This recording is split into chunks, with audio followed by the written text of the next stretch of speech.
Salve María, el podcast católico en español de los Heraldos del Evangelio.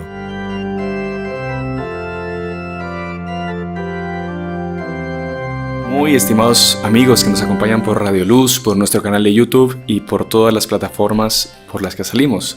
Bienvenidos a un nuevo programa de nuestra serie que se llama Salve María con los Heraldos del Evangelio. Para mí es una gran alegría, soy el hermano Sebastián, acompañarlos en un nuevo programa en el que hablaremos de un tema impresionante.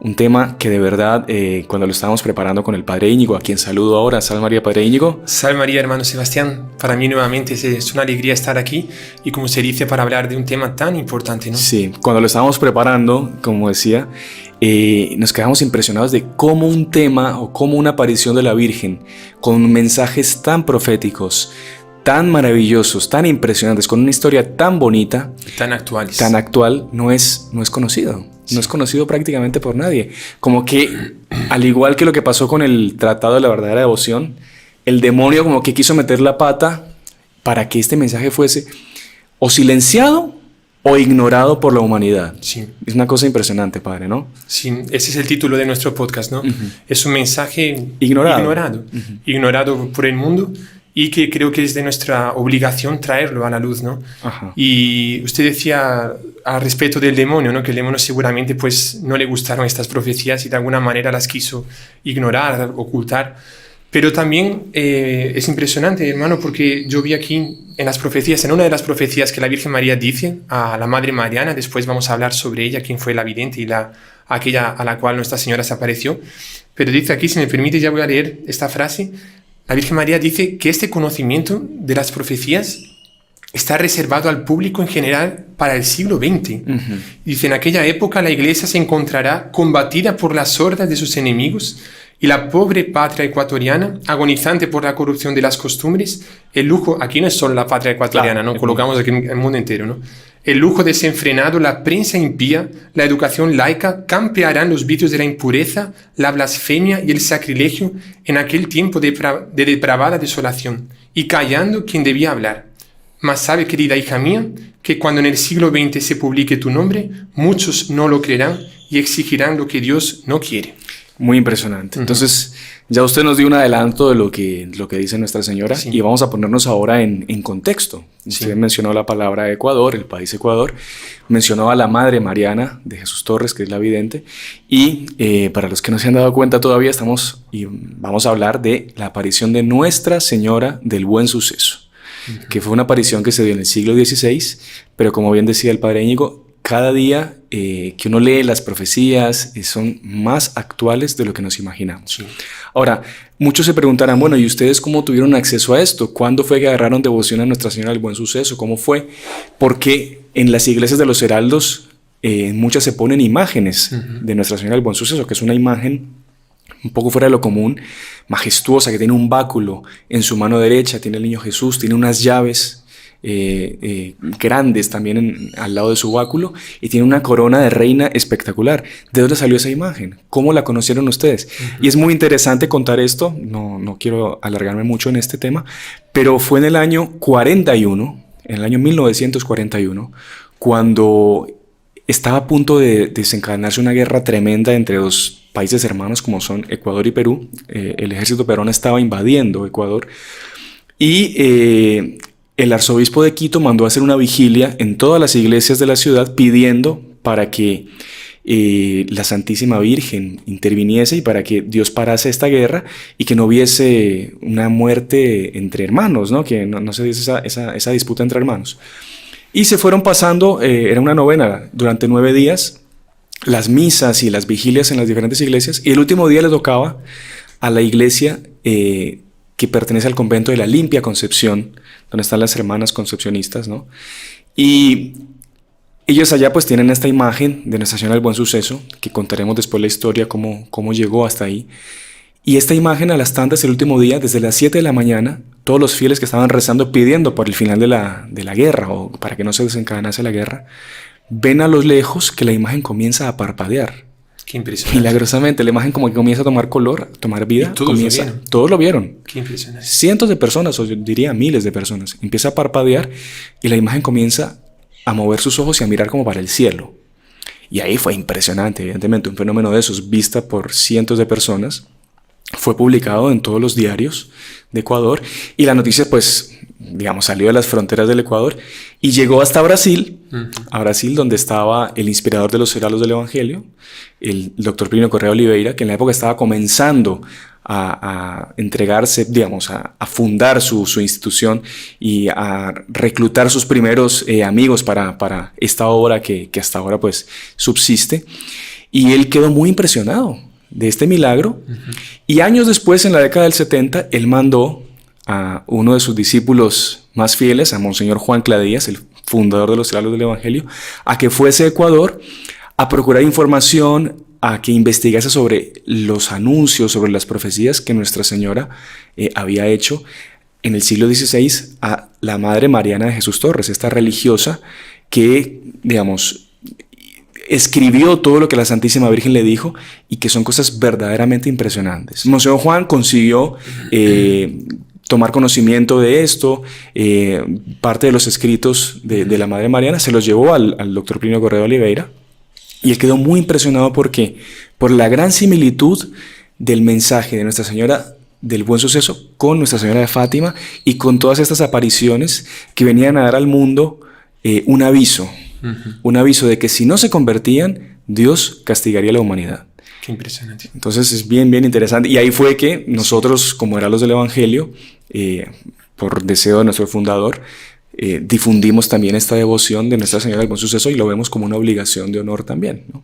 Y eso es bonito, ¿no? Porque tiene relación con eso que la Virgen decía, que sería conocido sobre todo en el siglo XX y que sería conocido, ella dice como que por almas piadosas que querían llevar la devoción, ¿no? Entonces, claro, nosotros en cuanto conocedores de esos milagros, de esas profecías, nosotros tenemos la obligación, en cuanto heraldos del Evangelio, de dar a luz y de mostrar al mundo esas profecías, ¿no? Por eso estamos grabando este podcast en el día después de la fiesta, ¿no? Sí, ayer fue la fiesta que es de la Candelaria, la presentación del Niño Jesús, pero también es la fiesta de Nuestra Señora del Buen Suceso, porque varias apariciones, lo vamos a ver, la mayoría de las apariciones fueron siempre un 2 de febrero.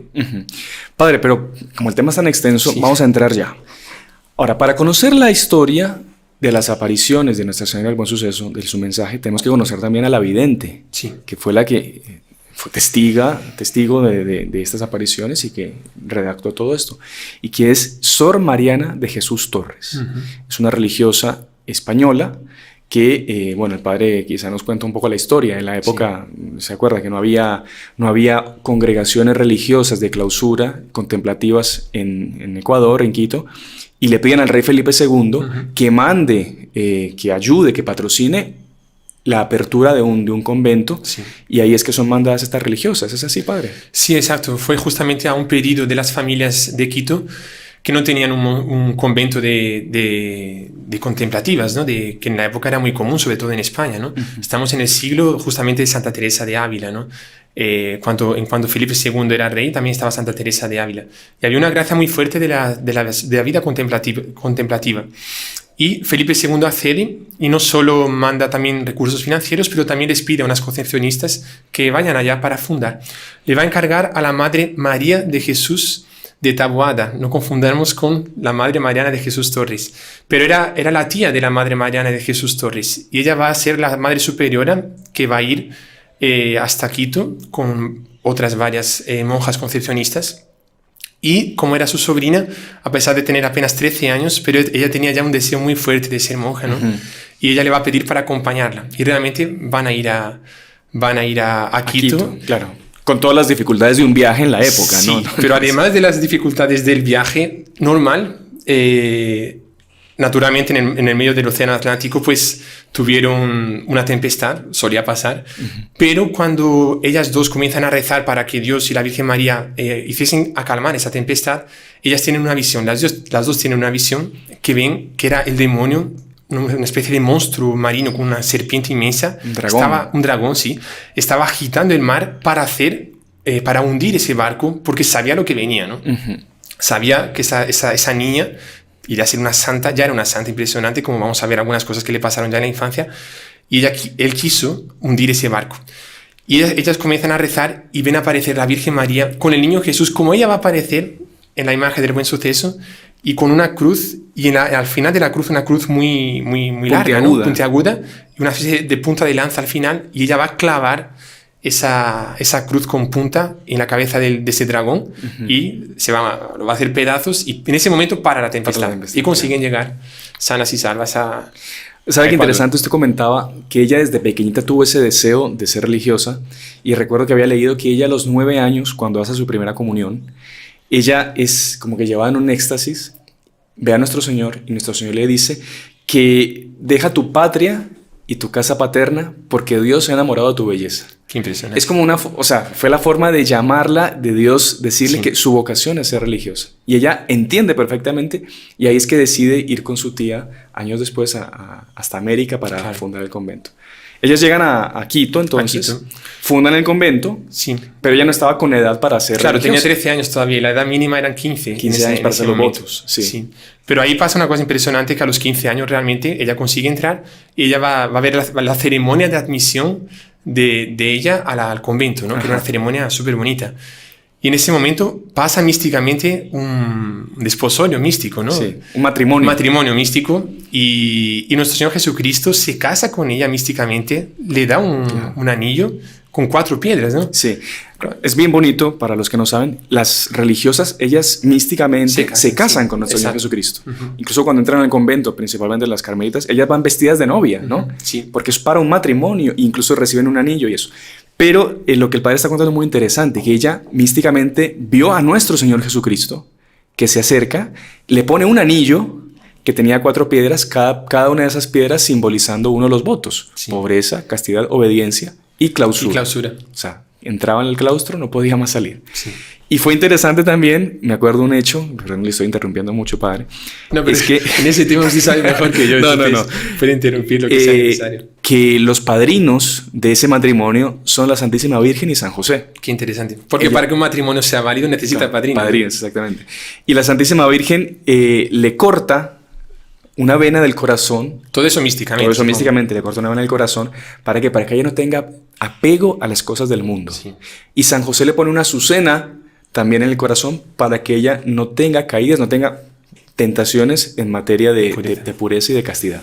Qué bonito. Y el regalo de nuestro Señor, además del anillo con las 4 piedras, fue la cruz. Sí. Para que ella comenzase a sufrir desde... Y sufrió, ¿no? Sufrió bastante, sí. Qué interesante. Ahora, ella, como usted dice, estuvo llena de fenómenos místicos, ¿no? Sí, por ejemplo, el convivio con su ángel de la guarda también. No sé si usted recuerda. Sí, me acuerdo que, desde pequeñita ya... En el libro que leí, y usted debe haber leído también, más decía que eran conocidos, o sea, vino muchas veces a saludarla y se entretenían hablando juntos.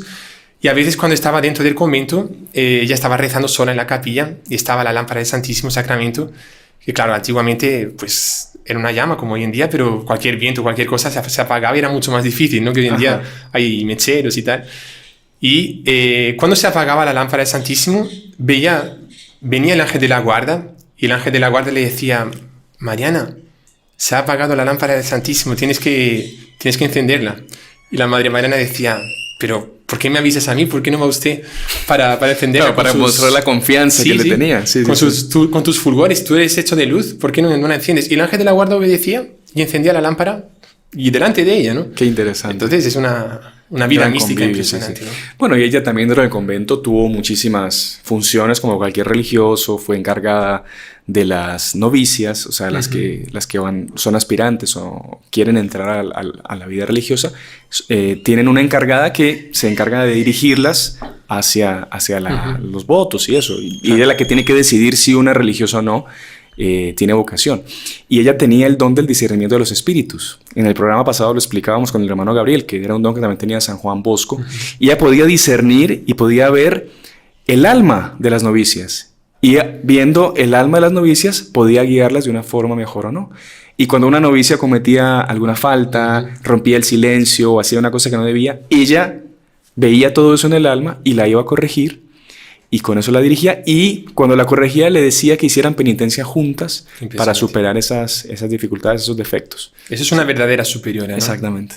Que ve los defectos de los otros, que hay que verlos, hay que corregirlos, pero rezar juntos y hacer penitencia juntos para superar ese defecto, ¿no? Realmente impresionante. Otra cosa bien interesante, que suena medio extraño, medio loco, pero fue todo eso constatado con médico y todo. Ella falleció 3 veces. 3 veces, sí. Es muy interesante. Falleció. Y no es que casi falleció, es que falleció. Falleció. El alma salió del cuerpo. Los médicos registraron la muerte de ella. Exacto. En 3 ocasiones. Solo que en 2 ocasiones resucitó. La otra ya. Solo pues, en el último día. Exactamente, sí. Y fue interesante que en la primera muerte de ella, usted recuerda, padre, ella estaba rezando ahí en el coro y tuvo una especie de visión de nuestro Señor Jesucristo. Sí, tuvo una visión de nuestro Señor Jesucristo y veía sobre él 3 espadas y eran el castigo de Dios sobre la humanidad.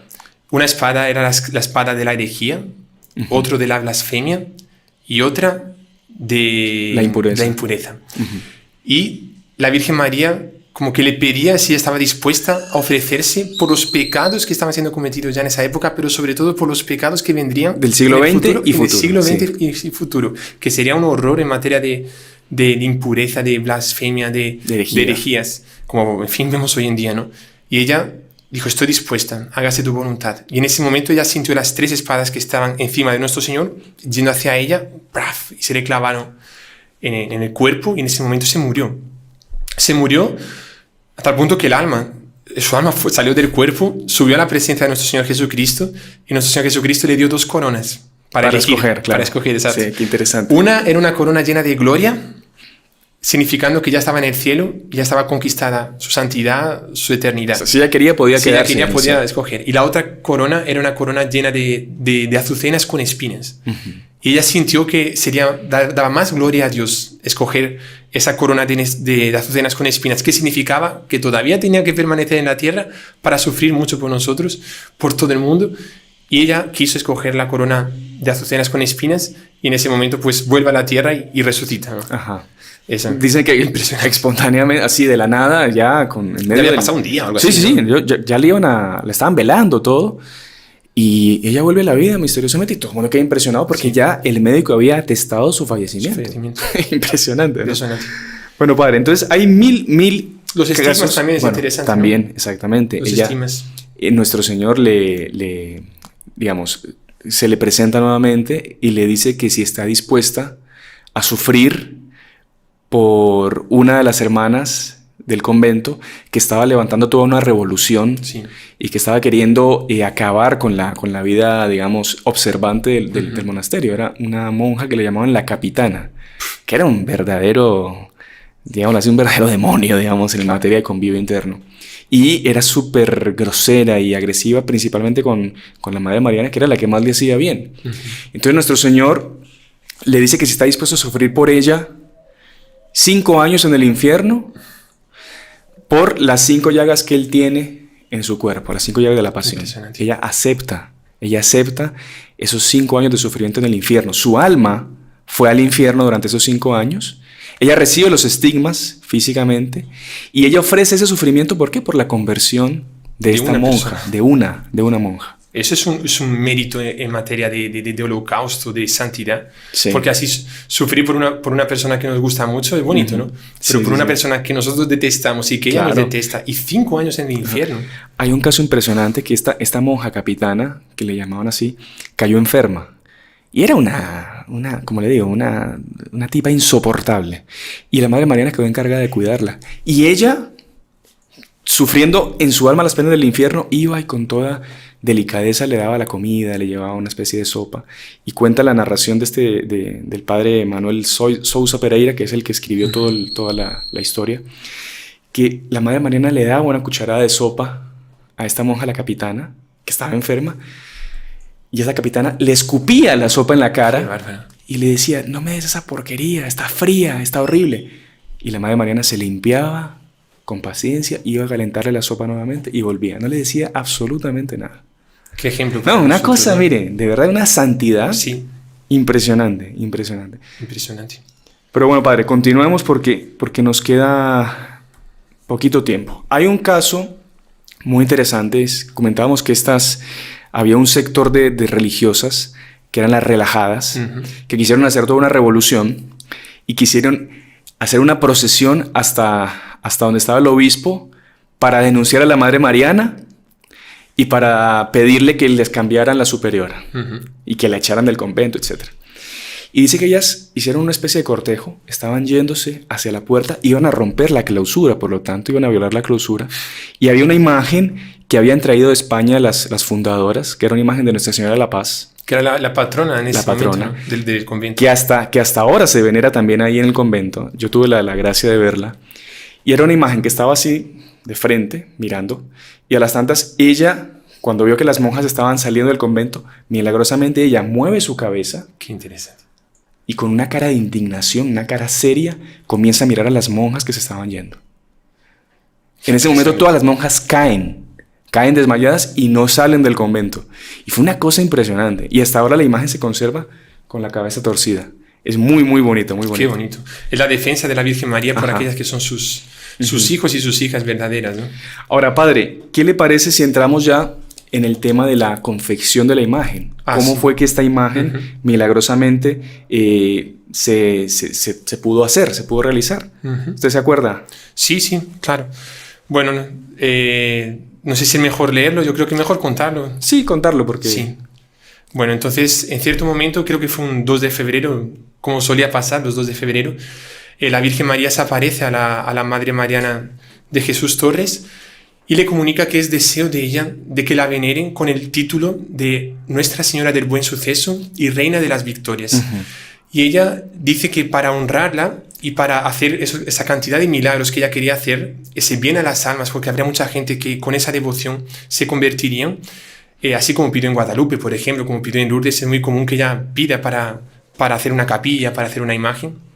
Ella le pide que se haga una imagen como ella estaba en el momento, que ella aparecía con el niño Jesús, con el báculo, con las llaves y con una corona y con unos trajes espectaculares. Y la Madre Mariana en el comienzo queda un poco desconfiada. Queda un poco desconfiada porque, primero, ¿quién va a imitar eso que ella está viendo? O sea, ¿qué artista va a conseguir colocar en una escultura una belleza tan grande cuanto a la Virgen María, ¿no? Y ella queda desconfiada. Creo que Nuestra Señora tiene que aparecer unas 2 o 3 veces para insistirle, ¿no? Y había otro motivo, creo, de... Sí, ella decía, la Madre Mariana pensaba que como no estaba todavía muy avanzada la evangelización de los pueblos nativos, ella pensaba que iban a caer en idolatría y que no iban a entender el papel de una imagen, que es recordar justamente a la Santísima Virgen. Iban a empezar, ella pensaba que adorarla como si fuese un ídolo. Claro. Y la Virgen la reprende y le dice que todo lo contrario, que esa imagen va a darles gracias a ellos para poder ser unos buenos católicos, unos buenos creyentes. Como fue Guadalupe después, todo, ¿no? Y en fin, al final encargan, la propia Nuestra Señora habla de un artista famoso en ese momento, que Francisco del Castillo, y ella dice, va a ser Francisco del Castillo que va a hacer mi imagen, encárgasela a él. En fin, habla con el obispo al final cede, le autoriza a hacer la imagen, Francisco del Castillo comienza a hacer la imagen, y es autorizado a hacerla en el propio convento, yo creo que la Madre Mariana como que ir diciéndole cómo que eran los tratos del cuerpo y tal. Antes de eso se me había olvidado, ¿no? Que la Madre Mariana pregunta, ¿pero cuánto mides, ¿no? ¿Cómo va a ser la estatura? Y la Virgen María le da todos los detalles de cómo debe ser la imagen. Por tanto, como ella estaba con ese báculo, el báculo significa, los obispos lo usan, ¿no? Que ese báculo significa que viene de ese cayado del rebaño. De pastor. Y los báculos de los obispos están orientados para afuera, ¿no? Porque tiene como una especie de... Como una rueda, una vuelta, sí. Un giro para adelante. Un giro para adelante. Y los de los obispos están volteados para afuera, porque significa ese rebaño que tienen que cuidar, ¿no? Y la de los abades y las abadesas también pueden usar báculo y está volteado para adentro, ¿no? Significando la clausura. Que su poder está dentro de la clausura. Exacto. Y la Virgen María apareció así, ¿no? Como que voltado para adentro y con las llaves, con la corona. Y ahí le pregunta cuánto medía. Y la Virgen María dice que no tenga recelo, que coja su cordón del hábito de franciscana. Y eran concepcionistas, pero las concepcionistas tienen un origen franciscano, ¿no? El padre espiritual de las concepcionistas es San Francisco de Asís. Y ella lo coge, la Virgen María lo segura. Lo sostiene en la cabeza de ella. Los ángeles le quitan la corona a la Virgen María. Y cuando la Virgen María coge la punta del cordón, el niño Jesús también quiere participar de ese momento, se lo coge a la Virgen, le coloca en la punta de la cabeza y ahí la Madre Mariana lo estira, y el cordón era más pequeño, ¿no? Ajá. Y en ese momento como que lo estira un poco más, milagrosamente se estira más y da la medida exacta de la Virgen María. Y ahí en ese momento pues deciden ya hacer la imagen. Y no sé si es mejor terminar la conclusión en la segunda parte del podcast. Sí, yo creo que ahí Francisco del Castillo comienza a hacer la imagen. Y vamos a ver después cómo termina. Pero llega el momento de hacer el rostro, la fisionomía de la imagen. Difícil, ¿no? Los artistas saben que es lo más difícil. Claro, y él dice, no, yo no soy capaz. Entonces él ve que lo que él tiene, las pinturas, etcétera, no son de la calidad que él espera para hacer esta imagen. Y él decide, no, yo voy a salir a buscar pinturas especiales para después volver y terminar con la imagen. Y es lo que vamos a hacer nosotros. Vamos a volver en un ratito y vamos a terminar de contar la historia, cómo fue que se hizo la imagen, y ahí sí ya entramos de una con las profecías. ¿No? Pero esta introducción era necesaria para ambientarnos en la historia, ¿no? Exacto. Espero que no se hayan aburrido. Ya volvemos con las profecías y cómo fue que milagrosamente se terminó la imagen. Así que no se muevan, ya regresamos. Salve María. Salve María. Continuamos con la segunda parte de nuestro programa del día de hoy, en el que estamos conociendo la historia y las profecías de Nuestra Señora del Buen Suceso. En la primera parte nos quedamos justo en la parte que Francisco del Castillo, el artista que estaba haciendo la imagen, se había ido del convento para buscar las mejores pinturas y las mejores tintas de la época para terminar esta bella imagen que había pedido a la Santísima Virgen a Sor Mariana de Jesús Torres. Pero nos quedamos en que había regresado. ¿Y qué pasó, padre? O en la ausencia de él, ¿qué fue lo que pasó? Pues bueno, en la ausencia de él va a pasar un verdadero milagro. Las monjas van a cantar. Antiguamente, hoy en día también existen algunas órdenes religiosas que van al coro para cantar, y era muy temprano, eran las 3 de la mañana. Y van a cantar al coro de la iglesia donde la imagen estaba. Y cuando ellas van en el medio de las músicas, o poco antes de comenzar, no recuerdo bien, ellas comienzan a escuchar unas voces angelicales. Pero sobre todo la Madre Mariana de Jesús Torres va a ver lo que estaba pasando. Ellas solo escuchan, la Madre Mariana va a ver. Ella dice que tiene una especie de éxtasis, que ve el Santísimo Sacramento, creo que estaba expuesto, o en el Sacrario, y ella ve en el Santísimo Sacramento a Dios Padre, Dios Hijo y Dios Espíritu Santo conversando entre ellos. Y en cierto momento las 3 personas de la Santísima Trinidad llaman a los 3 arcángeles principales, a San Miguel, San Gabriel y San Rafael. Los llaman a su presencia. Los ángeles hacen su reverencia a Dios y Él les da una misión. Ella no ve en el momento cuál era la misión, y ellos salen de la presencia de Dios y van hasta el coro donde estaba la imagen de la Virgen. También le hacen una venia a la imagen y le dicen, San Miguel le dice, Ave, hija predilecta de Dios Padre. San Gabriel le dice, Ave María, Madre admirable de Dios Hijo. Y San Rafael, Ave María, esposa fidelísima de Dios Espíritu Santo. Y en ese momento ellos comienzan a terminar el rostro de la imagen. No fue Francisco del Castillo que la terminó, sino que fueron los 3 arcángeles, y en cierto momento también aparece San Francisco de Asís, que era el padre espiritual de las concepcionistas también. Y cuando ya está pronta la imagen, ya está terminada, ya está lista, la propia Virgen María aparece en cierto momento y ella entra dentro de la imagen, y entrando cobra una nueva vida. Por tanto, fue ahí que realmente la imagen se terminó. Por eso ellas escuchaban, y no eran solo los 3 arcángeles, había muchos ángeles también juntos, y esa fue realmente la historia de la confección de la imagen. Por tanto, el rostro sobre todo de ella es angelical. Una imagen hecha por arcángeles. Sí, ¿no? Exactamente. Y se comprende por qué muchas veces veían dicen que la imagen de la Virgen muchas noches salía de arriba, ¿no? Del lugar donde estaba, iba a pasearse por el convento porque tenía vida, ¿no? Y realmente la imagen de la Virgen tenía vida porque ella estaba dentro. Qué interesante, sí. Dicen que le tocaban un poco el vestido a veces en las mañanas, si estaba húmedo, mojado. Exacto. Como si hubiese caminado por los jardines del Eso convento. Es histórico, ¿no? Qué interesante. Que cobra vida la imagen. Bueno, padre, entonces ya tenemos la imagen hecha. Decíamos que, Sor Mariana recibió muchas veces la visita de la Virgen y le dio innumerables mensajes. Profecías, digámoslo así. Algunas ya se cumplieron, otras están por cumplirse. Sí. ¿Cuáles se cumplieron? Ella, por ejemplo, hablaba de Ecuador. Solo que era extraño porque en la época Ecuador no existía, pertenecía todavía al Reino de España. Sí. Y ella, cuando hablaba de Ecuador, hablaba de la independencia de Ecuador, lo hablaba con mucha tristeza, lo decía como con mucho dolor, de la independencia de la madre patria que nos había traído pues la fe, ¿no? Después habló ella de un presidente, que vendría un presidente verdaderamente cristiano que recibiría la palma del martirio, ahí en Ecuador también. Y fue el presidente, el gran Gabriel García Moreno, un presidente católico que en pleno siglo XIX, él consagró Ecuador al Sagrado Corazón de Jesús. Y por ese acto, por esa consagración que él hizo, los enemigos de la Iglesia Católica lo mandaron a matar. Dicen que su asesinato fue encargado desde Alemania por Bismarck, ¿no? Que era un conocido anticatólico, y lo mandó a matar cuando él se enteró de que le había hecho esta consagración, ¿no? La frase que él decía al final de la vida, ¿no? Sí. A él lo mataron de una forma terrible, a machetazos, y él en el piso, sangrando, él decía, Dios no muere. O sea, le puede matar a él, pero a Dios no le puede matar. Otras profecías que... Perdón, la Virgen María profetizó la plaza donde sería martirizado. Sí, exactamente, que es en la propia plaza donde está el convento, en la Plaza Grande se llama. Sí. Otra profecía, ella hablaba de que el dogma de la Inmaculada Concepción sería proclamado por un papa que estuviese preso. Dicho y hecho, Pío IX, cuando estaba en Gaeta, creo que fue, ¿no? En Gaeta. Sí, sí. Ahí fue que él proclamó el dogma de la Inmaculada Concepción. Después el dogma de la Asunción de María.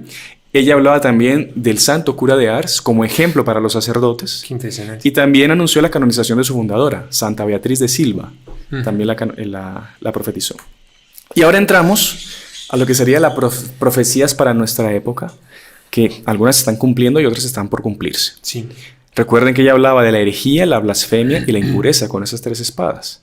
Y a las tantas, Nuestra Señora le dice, se levantarán las pasiones y habrá una total corrupción de costumbres, por las que Satanás reinará y dañará principalmente a la infancia, a fin de mantener con esto la corrupción general.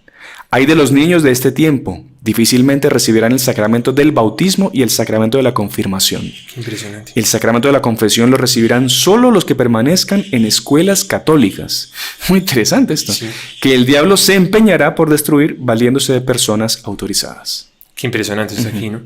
Y realmente vemos, creo que después va a hablar también sobre los niños, pero nunca los niños fueron tan atacados por el demonio y por el pecado, ¿no? La inocencia. La inocencia, niños, ¿no?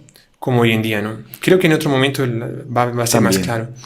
Es impresionante. Después la Virgen empieza a hablar de los ataques, las embestidas que habrá contra los sacramentos. Recordemos que sin sacramentos no hay salvación, ¿no? Claro. La gracia nos viene por los sacramentos. Y la Virgen dice, de la Sagrada Eucaristía, los sacramentos serán atacados, oprimidos y despreciados. La Virgen se lamenta, ay, cuánto siento al manifestarte de que habrá muchos y enormes sacrilegios públicos y también ocultos. Esos son los tiempos de hoy, ¿no? Exactamente. Porque nunca hubo tantos sacrilegios cuanto en los días de hoy. Vemos varias noticias así, ¿no? Que realmente, así como es hoy en día, y público y oculto, ¿no? Las dos cosas. Oculto, claro, cosas que no salen a la vista de nuestros ojos, pero que... Claro. Y no solo los sacrilegios, pero la indiferencia a los sacramentos, ¿no? Que tal vez sea, no digo que sea un pecado peor, pero para un cristiano es muy triste, ¿no? Esa indiferencia que las personas tienen para los sacramentos. Continúa la Santísima Virgen. Habrá profanaciones de la Sagrada Eucaristía. Muchas veces en esa época, los enemigos de Jesucristo, instigados por el demonio, robarán en las ciudades las hostias consagradas, con el único fin de profanar las especies eucarísticas. Mi Hijo Santísimo será arrojado al suelo y pisoteado por pies inmundos. ¿Cuántas noticias de esas llegan, no? Pero imagínense esto, la Virgen, recordemos que está hablando en el siglo XVI. Está hablando para nuestra época. Es una cosa terrible que hoy en día es moneda corriente en cualquier parte. O sea, profanaciones del Santísimo hubo a lo largo de la historia, claro, muchas, ¿no? Pero así como es hoy en día, declaradamente colocado en YouTube, colocado en cualquier... en YouTube no sé, pero en cualquier lugar, en las redes sociales, se ven tantas profanaciones. Sí. Y a veces dicen, no, es libertad de expresión, es cultura. Entonces me acuerdo de una exposición que hizo un sujeto que se robó unas hostias consagradas o las consiguió no sé dónde, las compró, porque hay un mercado de eso también, lastimosamente. Y el tipo empezó a hacer, afuera de una iglesia, escribió una palabra, con las hostias consagradas, formó una palabra atacando a los sacerdotes, y decía, no, es arte, ustedes tienen que respetar mi arte. Eso es una profanación, eso es un pecado gravísimo. La libertad de él comienza donde termina la mía, ¿no? No, la libertad de él acaba donde empieza la mía. Exacto. Después, continúa la Santísima Virgen. La unción de los enfermos. En ese tiempo, el sacramento de la extrema unción, puesto que faltará en esta pobre patria el espíritu cristiano, será poco considerado. O sea, no se le dará importancia a la unción de los enfermos. Muchas personas morirán sin recibirlo, o por descuido de las familias, o por un malentendido afecto para con sus enfermos. Otros también por contrariar el espíritu de la Iglesia católica, empujados por el maldito demonio, privando de esta manera a las almas de innumerables gracias, consuelos y fuerzas para dar el gran salto del tiempo a la eternidad. Con todo, algunas personas morirán sin recibirlo por justos y secretos castigos de Dios. Eso también es el siglo XX, ¿no? Porque antiguamente se sabía perfectamente en una familia cristiana que cuando alguien estaba moribundo, por lo menos con una situación de riesgo, lo más normal del mundo era llamar al padre y nadie se asustaba, porque la realidad de la muerte estaba ahí. O sea, podía salvarse o no. La unción de los enfermos muchas veces trae la cura. Pero hoy en día, ¿cuántas familias? Me viene a la cabeza lo que pasó en la pandemia. ¿Cuánta gente que se murió y los sacerdotes estaban prohibidos, o algunos pues tampoco querían por miedo, ir a visitar a los enfermos? Gente que estaba muriendo a millares. Y la unción de los enfermos no se daba, ¿no? Bueno, inclusive con esta pandemia, yo creo que nunca se aplicó tanto estas profecías cuanto en la pandemia, ¿no? Porque nunca hubo en la historia de la humanidad 1 año, 2 años en las cuales hubo tan pocos sacramentos. No había bautismos, no había matrimonio, confesión, no había confesiones, no había unción de los enfermos, no había misa presencial. No había misa presencial. Exactamente. Y esa es la aplicación de esta profecía a más no poder, ¿no? Exactamente, el pie de la letra. Después, el sacerdocio. O sea, que es un tema interesante. Será ridiculizado, oprimido y despreciado, porque en este sacramento se oprime y denigra a la Iglesia de Dios y a Dios mismo, ya que Él es representado por sus sacerdotes. El demonio procurará perseguir a los ministros del Señor por todos modos y trabajará con cruel y sutil astucia para desviarlos del espíritu de su vocación y corromperá a muchos de ellos. También es la época de hoy en día, ¿no? Nunca hubo tantos, infelizmente duele decir eso, ¿no? Pero nunca hubo tantos escándalos de parte del clero. Como ella dice, ¿no? Por un lado son atacados por ser sacerdotes, muchos buenos sacerdotes que son atacados por el mundo, y por otro lado el mal se infiltró dentro de los corazones de esos sacerdotes, que ella va a decir esto. Y por muchos casos de sacerdotes que lastimosamente no han hecho lo que deben, se estigmatiza la figura del sacerdote en general. Entonces, ya cualquier persona que va vestida de sacerdote ya es tenida por un degenerado, que no tiene nada que ver. O sea, evidentemente, algunos habrán hecho cosas muy malas y tienen que pagar por lo que han hecho, porque son aberraciones. Pero no se puede generalizar. No. Evidentemente. Y justamente acabar con el deseo de un joven de ser sacerdote, acabar con las vocaciones sacerdotales, es un plan perfecto del demonio para acabar con los sacramentos. Exacto. Sin sacerdotes no hay sacramentos, sin sacramentos no hay salvación, y sin salvación pues el infierno se llena. Es lo que quiere el demonio, ¿no? Lo que quiere el demonio. Muy simple. Padre, otra cosa, viene el tema de esa visión que ya tuvo de la lamparita del Santísimo que se apagaba. Yo no sé, si usted quiere de repente mencionarlo, ¿qué significa? Sí, menciono cómo pasó, sí. Pues también fue otro 2 de febrero de otro año, creo que en 1610, una cosa así, apareció una cosa muy simbólica, ¿no? Que tiene relación inclusive con la fiesta de la presentación del Niño Jesús en el templo del 2 de febrero, y con la candelaria de las velas que representan la fe del profeta Simeón, y que después pues va a ser una fiesta muy común en la iglesia, la ceremonia de las candelas, ¿no? La Madre Mariana de Jesús Torres estaba rezando en el coro, una vez más, de la iglesia, y ella por la noche estaba sola, ve que la lamparita del Santísimo se apaga y no apareció el ángel de la guarda para encenderla, pero porque había una cosa providencial que iría a pasar. Ella ve que se apaga, una cosa relativamente normal, se apagó, y en cierto momento, pasan unos segundos, unos minutos, ella ve que la lámpara del Santísimo se enciende milagrosamente, y en ese momento aparece la Virgen María. Y la Virgen María va a decir que ese apagarse de la vela, de la lamparita del Santísimo Sacramento, recordemos que la lamparita del Santísimo Sacramento tiene un simbolismo muy bonito, ¿no? Que representa la presencia real de nuestro Señor Jesucristo en la capilla, en la iglesia. Y el apagarse, pues, como que una especie de símbolo de que Dios también se va de ese lugar. Dios no está en ese lugar. Y ese símbolo del retirarse, del apagarse de la vela, de la lamparita, y el reacenderse, volverse a encender nuevamente, tiene un significado. Y ella va a comenzar a explicar los significados. Sí. ¿Los leemos? Sí. Primer significado era la propagación de la herejía. Decía, ya en el siglo XIX, al concluirse, y seguirá gran parte del siglo XX, cundirán en estas tierras, entonces República Libre, aquí es que habla de la independencia, varias herejías. Se apagará la luz preciosa de la fe en las almas por la casi total corrupción de las costumbres. Aquí entra el simbolismo, ¿no? Se apagará la luz de la fe como se apagó la lamparita del Santísimo Sacramento. En ese tiempo habrá grandes calamidades físicas, morales, públicas y privadas. Son los días de hoy. Exactamente. Nunca el mundo fue tan calamitoso, ¿no? El corto número de almas en las cuales se conservará el culto de la fe y de las virtudes sufrirá un cruel e indecible padecer a la par que prolongado martirio. Qué impresionante. Segundo significado, catástrofe espiritual en el convento. Esto ya es algo más para local. En esta mi comunidad, estando con reducido número de personas, que es lo que se ve en muchas comunidades, sí, un poco número de vocaciones, será sumergida en un mar de insondables e indecibles amarguras y parecerá ahogarse en estas diversas aguas de tribulaciones. Algo más para ellas, para los religiosos. Tercer significado, en estos tiempos estará la atmósfera saturada del espíritu de impureza, que a manera de un mar inmundo correrá por las calles, plazas y sitios públicos con una libertad asombrosa, de manera que casi no habrá en el mundo almas vírgenes. Esto es impresionante. Y una vez más, o sea, nunca en la historia el mar de impureza corrió por las calles y las plazas públicas como en los días de hoy. O sea, sí, las ropas, internet, todo. Es una barbaridad. La Virgen, la delicada flor de la virginidad, a manera de una flor tímida y amenazada de completa destrucción, lucirá lejos refugiándose en los claustros. O sea, lo que antiguamente era normal, que una niña, pues, una jovencita, se mantuviese pura hasta el día de su matrimonio, no va a existir más en el mundo. Solo en los conventos, en algunos claustros, es que se va a mantener la castidad. En ellos se encontrará terreno adecuado para crecer, desarrollarse y vivir siendo su aroma el encanto de mi Hijo Santísimo y el pararrayo que detenga la ira divina, sin la cual necesario fuera para purificar estas tierras que llueva fuego del cielo.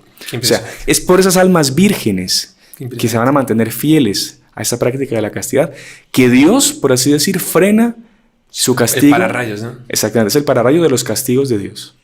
Qué impresionante. Sí. Para que sepamos apreciar lo que son las almas consagradas vírgenes y las almas vírgenes. Cuarto significado. Habiéndose apoderado los enemigos de la Iglesia de todas las clases sociales, tendrán tanta sutileza para introducirse en los hogares domésticos que, perdiendo a la niñez, se gloriará el demonio de alimentarse con el exquisito manjar de los corazones de los niños. Esta frase a mí me parece una de las frases más fuertes de la Virgen, ¿no? Porque el demonio alimentarse del manjar exquisito del corazón de los niños, sí, ¿no? Porque realmente si hay una cosa bonita es la inocencia de los niños. Claro. Ese no tener pecado. Inocencia significa justamente el no tener mancha, ¿no?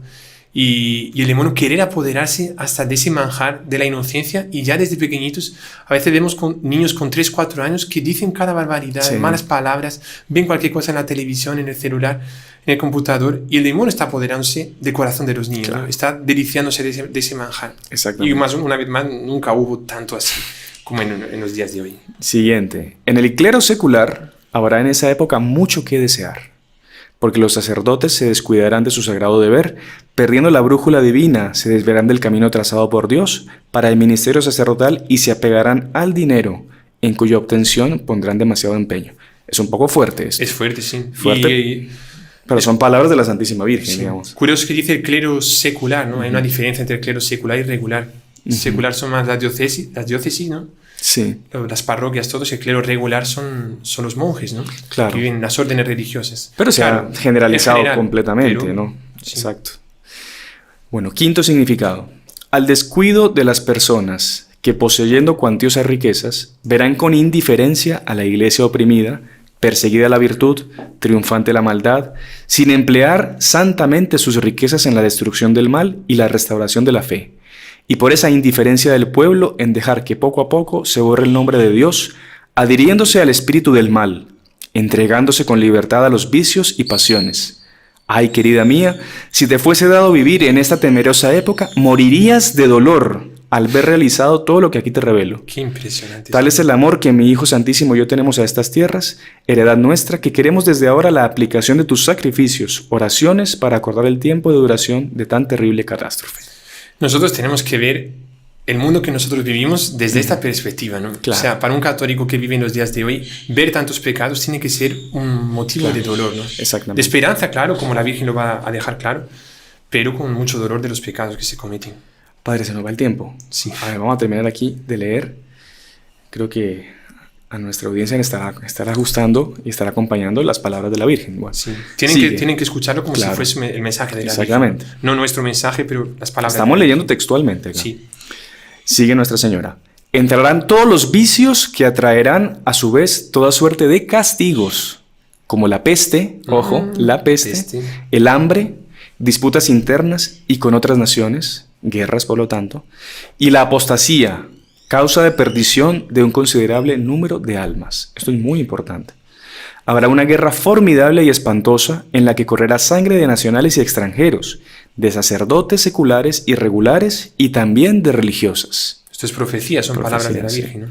Esta noche será horrorosísima, porque humanamente el mal parecerá triunfar. Llegarán momentos en los cuales al parecer todo estará perdido y paralizado. Y aquí viene la esperanza. Sí. Será entonces el feliz principio de la restauración completa. Qué bonito. Ese es justamente el símbolo de la llama que se vuelve a encender. Y la Virgen María aparece, ¿no? Claro, cuando todo parece perdido, es que viene la intervención de Dios, viene la intervención de Nuestra Señora. Y es necesario sentir que todo parece perdido, ¿no? Para tener la plena confianza de que fue Dios, que fue la Virgen que lo hicieron. Porque si no, la persona va a decir que fueron las fuerzas humanas, nosotros. Exactamente. Y nuestro fundador decía, mientras peor, mejor. Claro. Porque se acerca ya la intervención de Dios y, por lo tanto, el triunfo del Inmaculado Corazón de María, ¿no? Exacto.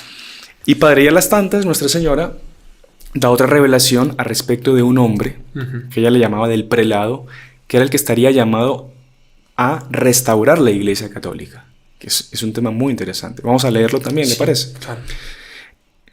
Entonces, dice Nuestra Señora, padecerá esta Iglesia la noche oscura de la falta de un prelado y padre que vele con amor paterno, con suavidad, fortaleza, tino y prudencia.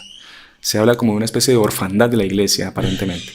Para que Dios se compadezca de sus ministros y ponga término cuanto antes a tiempos tan nefastos, enviando a esta Iglesia el prelado que deberá restaurar el espíritu de sus sacerdotes. Un hombre que viene a restaurar el espíritu sacerdotal. Qué impresionante. La verdadera vocación de los sacerdotes. A este hijo mío muy querido le amamos mi Hijo Santísimo y yo, con amor de predilección, pues lo dotaremos de una capacidad rara de humildad de corazón, de docilidad a las divinas inspiraciones, de fortaleza para defender los derechos de la Iglesia y de un corazón tierno y compasivo, para que, cual otro Cristo, atienda al grande y al pequeño, sin despreciar a los más desafortunados, y que les dé luz y consuelo en sus dudas y amarguras. Es precioso, está aquí, es súper bonito. Y ese prelado realmente, claro, o sea, va a ser hay que la rezar, solución. claro, hay que rezar para que cuanto antes se manifieste ese prelado. Sí. Sigue Nuestra Señora. Y la Iglesia, cual tierna niña... Esta es una frase que tenemos que guardar, ¿eh? Esa aquí inclusive es la frase que nuestro fundador más le gusta de las apariciones. Exacto. Y lo guarda en su corazón. Yo creo que con esto ya vamos a ir terminando. Sí. Y la Iglesia, cual tierna niña, resurgirá alegre y triunfante. Y adormecerá blandamente, mecida en manos de hábil corazón maternal del elegido hijo mío, muy querido. Corazón maternal. Es un prelado que tiene corazón maternal. Corazón de madre, exactamente. No, súper interesante. Sigue Nuestra Señora. Lo haremos grande en la tierra y mucho más en el cielo. Está hablando del prelado, donde le tenemos reservado un asiento muy precioso. Porque, sin temor de los hombres, combatió por la verdad y defendió impertérrito los derechos de su Iglesia, por el que bien le podrán llamar mártir. Impresionante. Impresionante. Rezar para que ese prelado pues se haga presente, ¿no? Se haga presente en la tierra y... Que Nuestra Señora cuanto antes cumpla pues esta promesa y que, bueno, y que intervenga en los acontecimientos y que la Iglesia, cual tierna niña, como dice ella, resurja en las manos de ese santo varón que Nuestra Señora pues Dios ha destinado para que haga resurgir la Santa Iglesia Católica. Nosotros vamos a ver cosas muy, muy fuertes en estos tiempos y una persecución muy fuerte a la Iglesia. Mire lo que dice aquí Nuestra Señora, hablando de persecución. Cuando aparezcan triunfantes, los enemigos de la iglesia, y cuando la autoridad abuse de su poder, cometiendo injusticias y oprimiendo a los débiles, próxima estará su derrota. Caerán por tierra desplomados. Qué interesante. Desplomado significa como completamente si fuese plomo, ¿no? Exacto. Duro como el plomo. Todos los enemigos de la iglesia. El que se levanta contra la iglesia siempre cae desplomado. Siempre. Si no es en esta vida, es en la otra. Que la iglesia es inmortal. Claro. Nuestro Señor tiene esa promesa de que las puertas del infierno no prevalecerán contra la iglesia. Entonces no hay por qué desconfiar. Y el mayor ataque que le van a hacer, la van a reducir a una niña que va a como resucitar, ¿no? Ajá. En manos de ese prelado, de ese varón. Exacto. Y para terminar, dice esto Nuestra Señora: es llegada mi hora en la que yo, de una manera asombrosa, destronaré al soberbio Satanás, poniéndolo bajo mi planta y encadenándolo en el abismo infernal, dejando por fin libres a la iglesia y a la patria de esta cruel tiranía. La tiranía del demonio y de los enemigos de la iglesia. La victoria de María, ¿no? Exactamente. La victoria de María. Padre, muy interesante estas revelaciones de Nuestra Señora. Como decíamos al inicio, quizás silenciadas, quizá ignoradas por los que las conocieron. Incluso me acuerdo que cuando leí la historia, no fue el primer obispo, porque el primer obispo apoyó, ungió la imagen, pero uno de los obispos, cuando tuvo conocimiento, principalmente por el tema que hablaba de la degeneración y cosas muy crudas de la Iglesia Católica, él prohibió de que se difundiese el mensaje. Y el cuaderno original donde estaban tomadas las anotaciones de la Madre Mariana, ese cuaderno misteriosamente desapareció. No se sabe si es completo lo que nosotros hemos leído, no se sabe si hay más cosas. Es un misterio. Es un misterio. Incluso dicen que hubo una especie de persecución y quisieron entrar al convento, y que este cuadernón, este libro, fue escondido en una de las paredes del convento. Como que hicieron un hueco, lo metieron y lo taparon, y años después fallecieron todas las hermanas y nadie supo dónde quedó el original. Entonces lo que se tiene es este texto, que es de este sacerdote franciscano que hizo esta recapitulación de lo que la Madre Mariana contaba. Después su confesor tuvo autorización para contar eso después de la muerte de ella, y es lo que se tiene hasta los días de hoy. Así que gracias a Dios por lo menos tenemos esto, ¿no? Y bueno, y la Madre Mariana, que para los que no saben, ella está incorrupta ahí en el monasterio de la pura Inmaculada, ¿cómo era? De la limpia Inmaculada Concepción, ahí en Quito. Ella está incorrupta, y rezamos nosotros también, nos unimos al deseo de las madres allá, para que cuanto antes sea canonizada y que sea reconocida su santidad y este papel tan importante que tuvo, pues, de recibir este mensaje profético para los días de hoy de parte de Nuestra Señora. Sí, que junto con el de la Virgen de Fátima, la Virgen de la Salet y alguna que otra, yo creo que constituye el núcleo más fuerte de apariciones y de profecías para nuestra época, ¿no? Así es, Padre. Así que bueno, yo le agradezco por acompañarnos en el programa el día de hoy. Nos hemos pasado un poquito, pero bueno, nuestra audiencia comprenderá, y le pedimos la bendición para terminar el programa, Padre. Con muchísimo gusto. El Señor esté con ustedes. Y con tu espíritu. Vamos a dar esta bendición pidiendo a la Virgen María, Reina de las Victorias y Virgen del Buen Suceso, que realmente lleve a término esas profecías que serán realizadas, ya fueron realizadas y muchas otras serán realizadas, y que nos dé fuerza para ser fieles, para tener esa llama de la fe, y que nunca se apague en nosotros la llama de la fe. Y la bendición de Dios Todopoderoso, Padre, Hijo y Espíritu Santo, descienda sobre ustedes y permanezca para siempre. Amén. Salve María. Salve María. Y si le gustó el video, no se olvide de inscribirse en el canal, dejar su like y activar las notificaciones en la campanita para no perderse ningún video del canal. Comente y comparta con sus amigos y familiares.